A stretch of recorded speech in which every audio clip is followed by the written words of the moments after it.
Breaking news, mga kababayan. Galit na rin si dating Senador Gregorio Honasan. Kilala po natin ito, mga kababayan, na dating retired Army officer noong 1986 at nanguna po sa kudeta laban po dito kay dating Presidente Corazon Aquino. Naku po, mga kababayan, magugulat po kayo sa kanyang pasabog na itong corruption na ito ay tigilan na. Ano ba ang magiging papel ni dating Senador Gregorio Honasan dito bukas? Dahil ngayon po, mga kababayan, nagkalat na po ang mga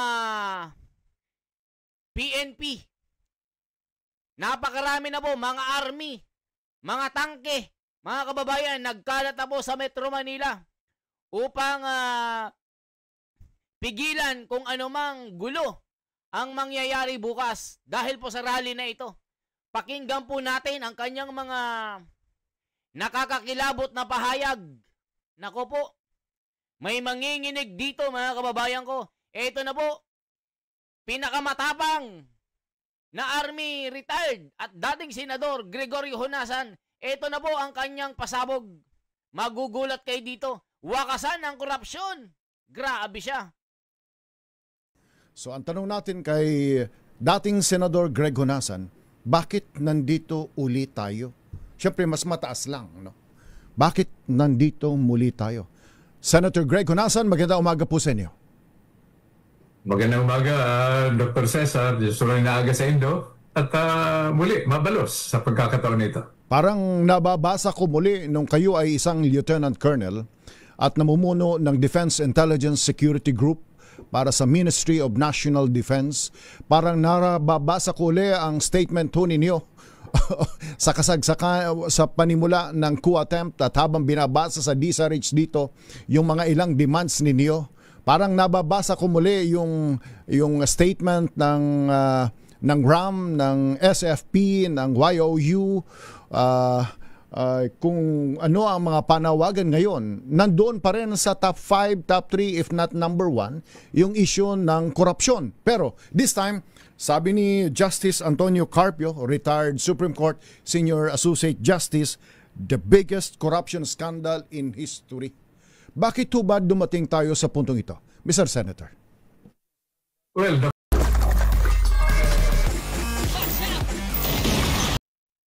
Ayan, mga kababayan, naku po, bakit nga ba dumating tayo sa puntong ito? Kasi dati nangyari na po ito, mga kababayan eh. Ngayon kasi malala po yung nangyayaring kurakutan, napabayaan po. At naging kultura na lang po ito. Matindi itong gobyerno ni De Junior, mga kababayan. Na gutom ang mga buhaya. Na akala mo mga zombie. Kaya sabi ni Gregorio Honasan, nako po, pakinggan po natin, mga kababayan, nako, magugulat kayo dito. Hindi magugustuhan ni De Junior ba ito? Nako po, may patanong eh. Magugustuhan ba ni De Junior? Magugustuhan ba ni BBM ito? Nako, mga kababayan, ito na. Magugulat kayo kay Gregorio Honasan. mga kababayan, maybe yun ang obserbasyon. Pero ang katanungan, ang dapat itanong at dapat sagutin, ano man ang pangyayari, ano man ang sitwasyon, bakit? Bakit tayo humantong sa ganito? Kanina, Dr. Cesar, nung nag-uusap kayo ni Dean, nagte-take notes ako dahil marami na naman tayong natutunan. Unang-una, hindi lang ito nangyari ngayon. Pangalawa, napabayaan. Hindi ito kasalanan o pananagutan ng kasalukuyang administrasyon lamang. Mulat sa pulpa, maliit pa tayo. Nung una tayong namulat, nangyayari na ito. Ngayon, flood control, nung nakaraan, kalsada, diba? So, suriin natin mabuti. Napabayaan, kaugalian din ito. Yung sinasabi kanina din, baka cultural ito, no? Pwede na yan. Hayaan mo na yan. aregluhin mo na lang yan. Yan ang mga dapat isaalang-alang natin. Pero natutuwa ako, Dr. Cesar, no, sa ating mga kabayan, no? Ito ay lantaran. May rally, no? May kilos protesta, legal, may timeline, no? May panahon. Matapos ang isang ilang oras na pagpapahayag ng ating saloobin, kung hanggang doon lang ang permit ninyo, siyempre, huwag na tayo makaperwisyo. Pero ngayon, sa aking pagkaintindi, pati yung kapulisan natin, pinagsabihan na huwag na ninyo masyadong busisiin, no? As long as hindi makasagabal sa traffic, walang maperwisyo, hayaan nyo para lantaran. Mas mabuti na yan, isa sa patago na nagpupulong-pulong natin na naman yung ating mga ibang kababayan at yung sinasabi nilang nagpaplano ng kung ano-anong option pa. Senator Greg, nasaan kayo ngayon? Kayo ba ay nasa Luneta? Kayo ba ay nasa Gate 4 ng Campo Aguinaldo bukas? Kayo ba ay nasa sa Shrine? Kayo ba ay manunood lang at nagbibigay ng inyong pahayag? Kayo bilang isang citizen ng bansa, bago ko itanong yung iba, nasaan kayo ngayon? Nandito ako ngayon sa Quezon City. Nagmamatsyag, nag-oobserba, inaalam kung nasaan yung mga kababayan natin. Sila ba ay ligtas? Sila ba ay hindi nanganganib yung buhay? Yung mga ari-arian? Diba? Yung kalayaan nila, hindi ba nalalagay sa alanganin? So, dahil napakahirap naman ka, Cesar, kung physically, no? Magpunta ako sa Luneta, magpunta ako sa EDSA Shrine, magpunta ako sa People Power Monument. Hindi ko kayang hatiin ang aking katawan. Ayan mga kababayan, nako po, matindi po ito. Alam niyo po, tahimik lang ito si Gregorio Honasan pero matinik po ito mga kababayan. May power pa din ito. Kita niyo pati siya, nakikita niya na sobrang kurap ang ating gobyerno. Napabayaan talaga, naging kultura na. Na para bang, hayaan na natin. Areglohin na natin yan. Matindi ito mga kababayan. Bukas, ang dami ng mga sundalo dito. Ang dami ng mga pulis. Pinakalat na po ang lakas ng pwersa ng ating mga kapulisan dito. Talagang nakabantay na po. Kasi nga po, balita po meron po talagang manggugulo na nakahalo. Nakamaskara ang mga ito mga kababayan. Buti na lang po. Sasama tayo sa rally ng Iglesia ni Cristo pag meron. Pero wala pa. Matindi ito pag sumama ang Iglesia ni Cristo mga kababayan. Eto na po. Gregorio Honasan, may pasabog talaga dito. Magugustuhan kaya ni BBM ito mga kababayan? Halak. Yari, eto na. So may mga kasama tayo na binigyan ko ng payo na kung saan ninyo napupusuan, mag-attend kayo. Pero protektahan ninyo yung ating mga kababayan na nagpapahayag lamang sa mapayapa, no? At legal na pamaraan yung sa loobin nila. At itanong natin sa isa't isa. Itanong natin sa ating sarili. Paano ba tayo, yung katanungan mo kanina, paano ba tayo humantong sa ganito nang sa ganon? Taong bayan ang magsabi, ang magpaalala sa ating pamahalaan kung ano ang nararapat gawin. Pagkatapos ng tanong bakit tayo humantong sa ganito, ang susunod na tanong, Mr. Senator, saan ito patungo? Anong iluluwa sa sistema, sa kultura, sa public governance, sa national consciousness ng ating mga kababayan 2021, September 2021 and beyond, pagkatapos ng ingay, pagkatapos ng kilos protesta, pagkatapos na sabihin ang galit ng taong bayan, saan ito patungo? Sa tingin ho ninyo? Dapat ang trajectory nito, ang patutunguhan nito, Dr. Cesar, sa aking pananaw, karagdagang pagkamulat, pagmamatsyag at pagbabantay ng taong bayan dahil sila ang naapektuhan.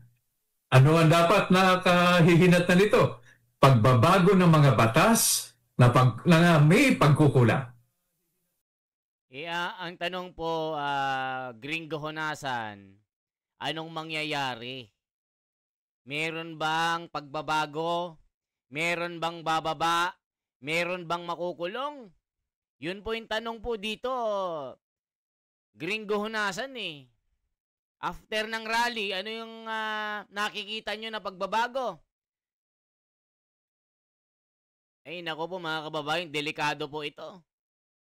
Ayon po kasi sa mga nakikita ko na, ay nako po mga kababayan, delikado po. Ito na, Gregorio Honasan may pasabog. Kung kinakailangan, busisiin muli natin kung panahon na para tingnan ang pagbabago sa ating saligang batas. Marami ang nagsasabi, no? Meron tayong 1935, tinatanong ko yung mga legal na may kaalaman tungkol dito, no? Ano bang kailangan gamitin natin sa ngayon hanggat mabago natin yung ating saligang batas? 1935 Constitution, 1987 Freedom Constitution, 1973 Constitution. Ano ang dapat sasandalan natin?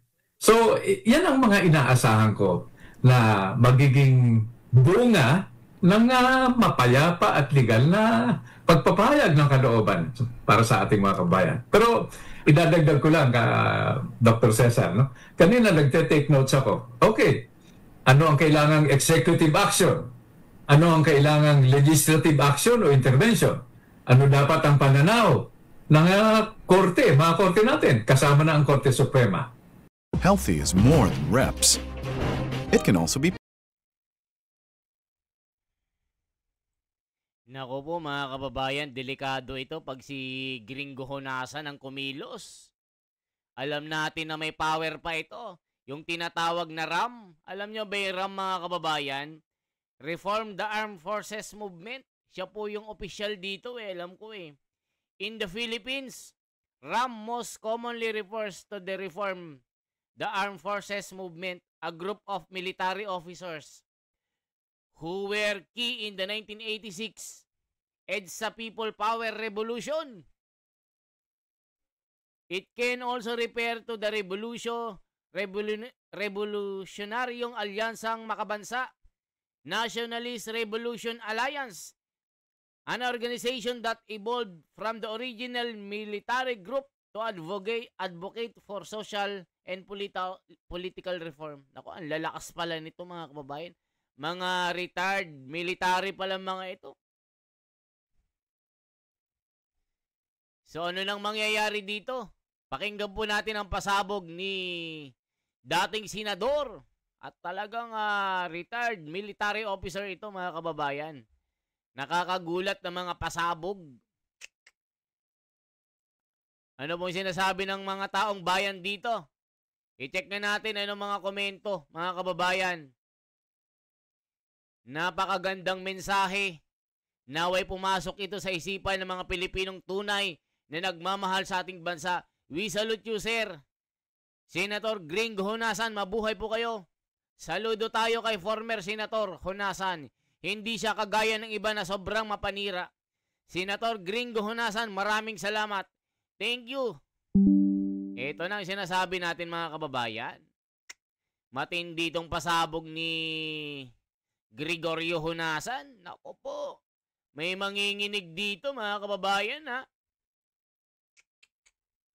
Napakatinding corruption kasing nagaganap mga kababayan eh.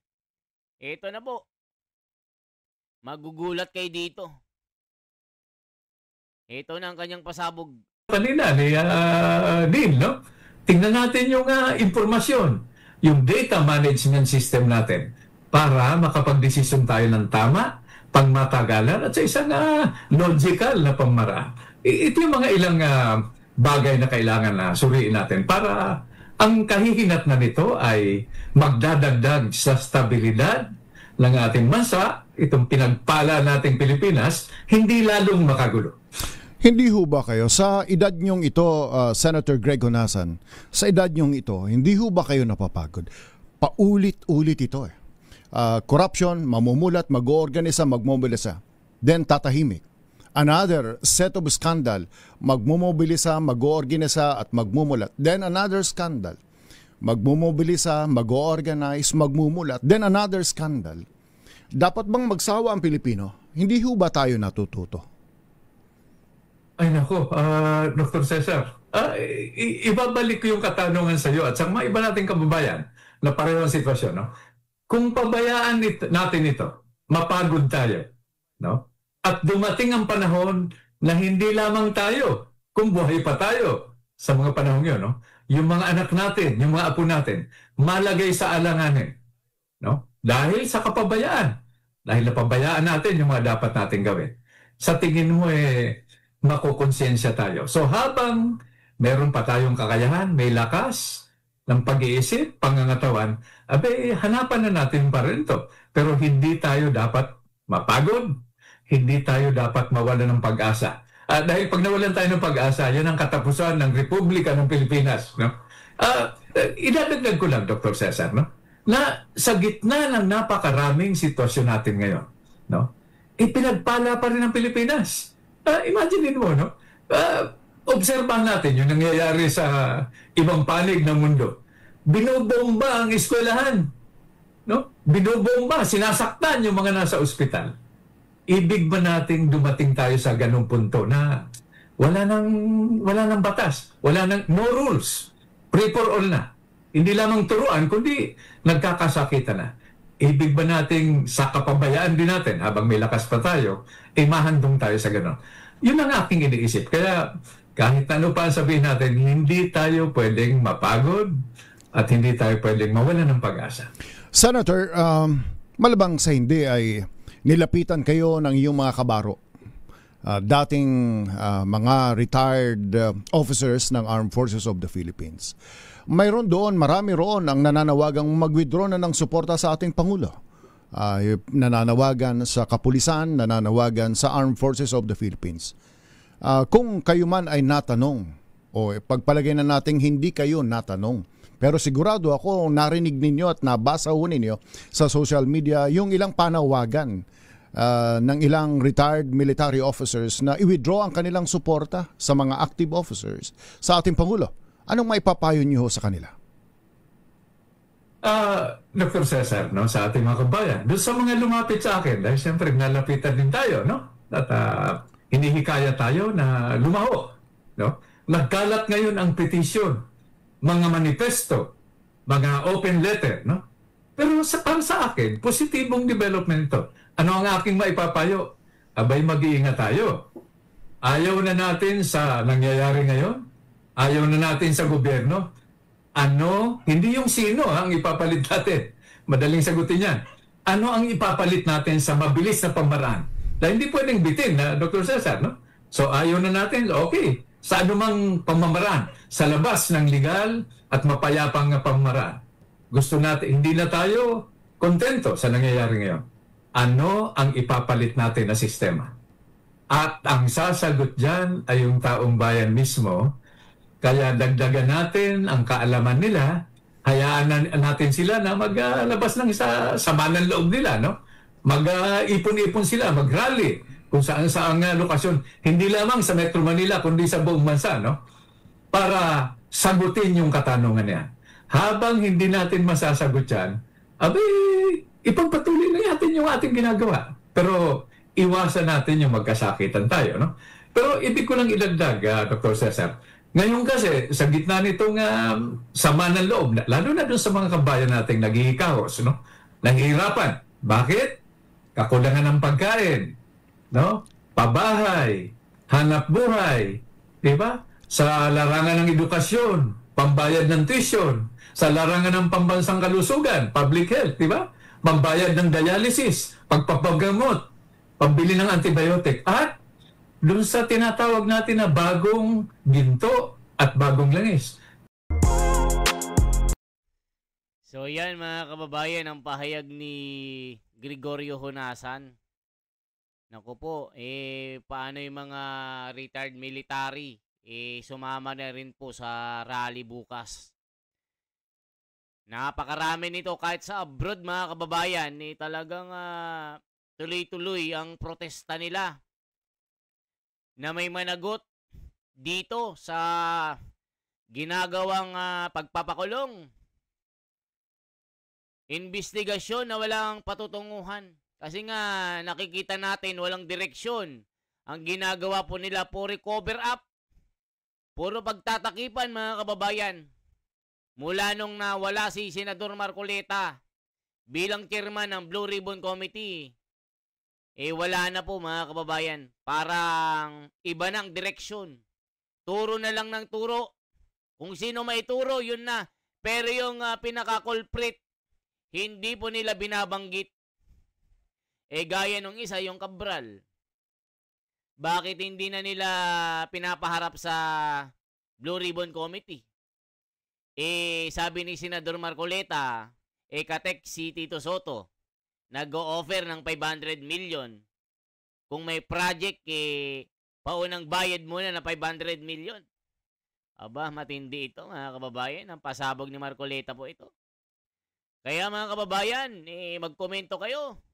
Ano pong masasabi nyo dito? Yan lamang po ang ating bahagi. Once again, ako si The Wonders of Philippines. Mag-iingat tayo bukas. Mag-iingat po kayo. Huwag kayong sumama dun sa mga makakaliwa. Kasi baka manggulo sila, madamay kayo sa gulo. Baka mamaya magkapaluan, magkasakitan, magkabombahan. Manalangin po tayo ng marami. Paki-subscribe. Pakikalat po ang video ito, mga kababayan. Salamat po. Mabuhay.